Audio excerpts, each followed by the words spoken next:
কেমন আছেন সবাই?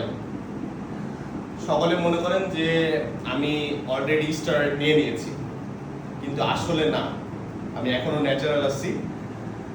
আমার খাবারের কোয়ান্টিটিটা আজকে আপনাদের দুপুরে দেখাবো, দুপুরের মিলটা। তো অনেকে শক হবেন, আবার অনেকের কাছে এটা নর্মাল, কারণ হচ্ছে তারা খেয়ে অভ্যস্ত।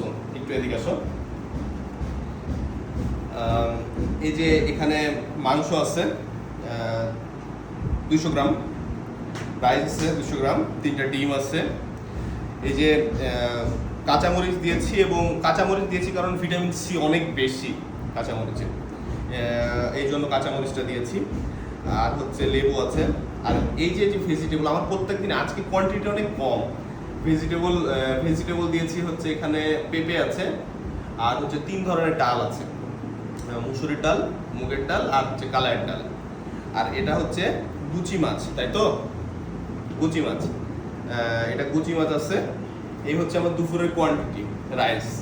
তো আপনাদের প্রথমত ডায়েটটা ঠিক রাখতে হবে, তবে বডি ভালো হবে। ডায়েট যদি ভুল আছে তো আপনাদের বডি তো কোয়ান্টিটি ঠিক থাকবে না, স্বাভাবিক। তো আমার আজকে দুপুরের মিলটা এটা। ধন্যবাদ সবাইকে।